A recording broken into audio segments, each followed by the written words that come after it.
Bahwa Indonesia itu terletak di 3 lempeng tektonik dunia yang sangat aktif, yaitu di lempeng Indo-Australia, lempeng Eurasia, dan lempeng Pasifik. Jadi akibat 3 pertemuan lempeng itulah menurut data dari Pusgen 2024, jadi kita punya sekitar 402 segmen sesar aktif ya. Ternyata di Indonesia ini memang kita punya potensi gempa bumi maupun tsunami yang kita kapan akan terjadinya kita tidak tahu, jadi kita harus selalu kita ingat dan selalu kita waspada. Jadi Bapak Ibu mungkin sudah sering mendengar ini ya, jadi kenapa di Indonesia itu adalah daerah yang sangat rawan akan gempa dan tsunami.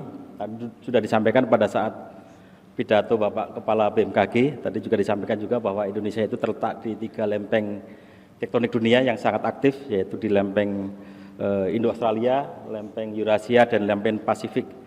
Jadi akibat 3 pertemuan lempeng itulah menurut data dari Pusgen 2024, jadi kita punya sekitar 402 segmen sesar aktif ya, yang pada saat Pusgen 2017 itu kita mempunyai sekitar 295 segmen sesar aktif, tapi ternyata update sekitar 5 tahun bertambah sekitar 100 lebih, sudah 402 sesar aktif. Bahkan masih banyak sesar-sesar aktif di Indonesia yang belum terpetakan, yang kemungkinan akan terus bertambah di Indonesia.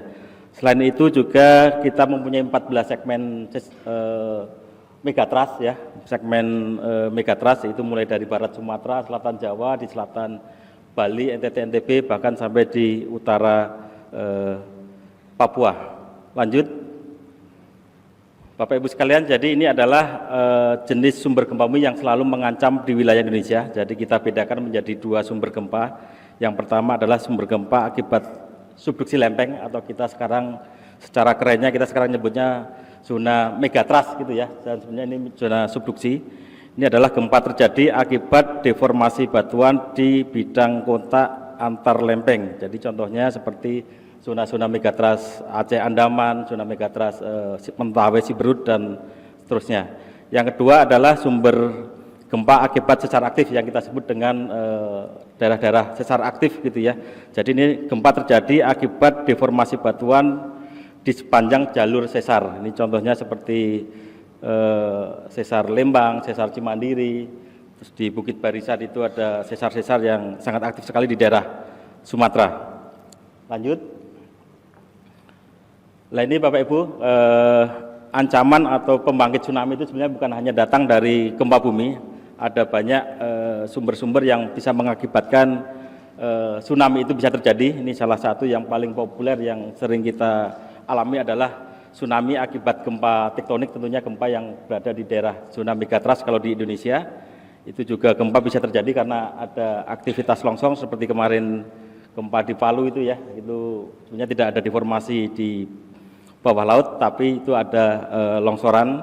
Terus ini juga bisa diakibatkan oleh letusan gunung berapi. Ini contoh yang paling nyata adalah gempa di Krakatau kemarin di 2018 dan 1883, itu juga ada gempa di vulkanik di Krakatau, dan juga ini salah satu yang memang jarang terjadi juga ya Kak. Ini adalah akibat jatuhnya meteor. Tentunya jatuhnya adalah di laut, nanti bisa menyebabkan tsunami juga. Lanjut.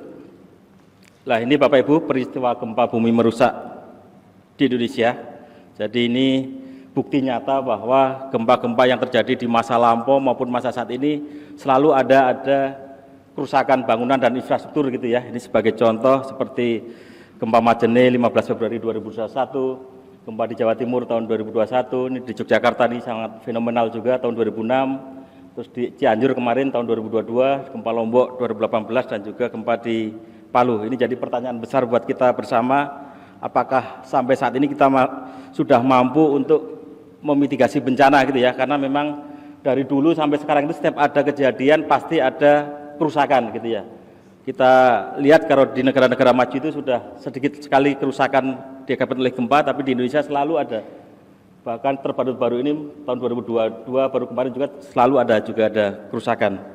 Lanjut, ini juga kejadian tsunami ya, lanjut. Ini juga sama, jadi kejadian tsunami masa lampau maupun tsunami yang terjadi baru-baru ini, seperti yang kemarin di Aceh tahun 2024, di Mentawai 2010, terus di Banyuwangi 94, di Pangandaran tahun 2006, terus di Palu juga 2018 dan seterusnya. Itu juga sama saja, itu masih selalu ada kerusakan-kerusakan. Jadi ini pertanyaan besar buat kita bersama, apakah negara kita sudah mampu untuk memitigasi bencana akibat gempa dan tsunami. Lanjut. Nah, ini adalah sejarah. Kalau tadi adalah gempa-gempa yang mengakibatkan kerusakan bangunan dan infrastruktur, ini ternyata gempa-gempa juga bisa mengakibatkan korban jiwa yang sangat besar. Kita sebut di sini juga gempa itu sangat mematikan gitu ya.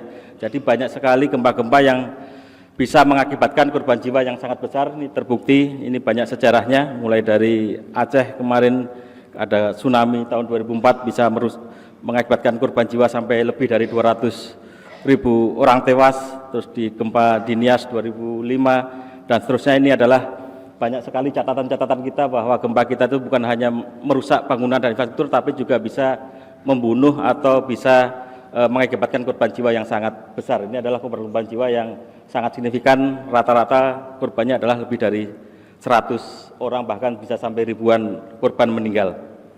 Lanjut, jadi selanjutnya untuk di Indonesia sendiri, kira-kira di mana daerah yang berisiko tinggi untuk terjadinya gempa dan tsunami. Kita bisa lihat di sini bahwa gambar sebelah kiri bawah itu adalah menunjukkan data seismisitas atau kejadian gempa bumi yang terekam selama periode 2010 sampai 2024. Kita lihat bahwa gempa-gempa di daerah megatrust atau daerah subduksi itulah daerah-daerah yang sangat aktif, mulai dari barat Sumatera sampai selatan Jawa, Bali, NTB dan NTT. Itu juga Sumatera itu sangat aktif sekali. Itu ada 2 sumber gempa akibat subduksi maupun akibat sesar aktif yang di daerah sesar Sumatera atau Bukit Barisan gitu ya.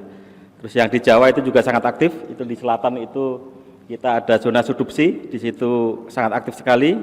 Di Sulawesi itu juga sangat aktif sekali akibat patahan Palu Koro di sana, dan juga di daerah mulai Bali, NTB, NTT itu di selatan ada daerah subduksi, dan di sebelah utaranya juga ada zona back aktras gitu ya, daerah sesar naik busur belakang.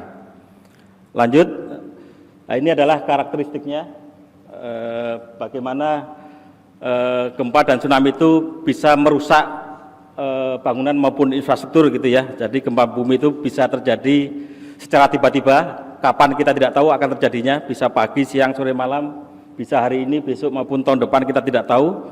Terus itu tiba-tiba, biasanya kalau merusak itu adalah magnitudenya relatif besar gitu ya. Jadi kalau gempa-gempa magnitud besar, terus kedalamannya dangkal, itu akan berpotensi merusak.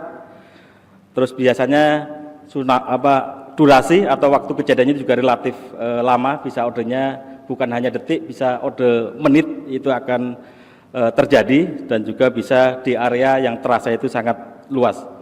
Bagaimana dengan tsunami? Jadi tsunami itu juga terjadi sangat cepat juga untuk di wilayah Indonesia. Mungkin kita sama-sama tahu kalau di Indonesia itu ada tsunami di daerah megatrust akan sampai di daratan hanya sekitar 15 sampai 30 menit. Itu pun di daerah yang di pulau besar. Kalau kita tidak bayangkan kalau di daerah-daerah yang pulau-pulau kecil seperti di Mentawai, Siberut dan sekitarnya itu hanya kurang dari 5 menit akan sampai di daratan. Dan juga sering terjadi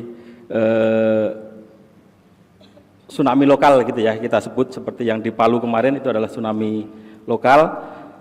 Terus biasanya juga didahului oleh air yang surut. Lanjut. Nah, ini Bapak Ibu, jadi kita tidak bisa mengandalkan hanya dari sistem peringatan dini. Jadi kita juga harus tahu tanda-tanda alamiah kapan kira-kira akan terjadi gempa atau tsunami gitu ya. Jadi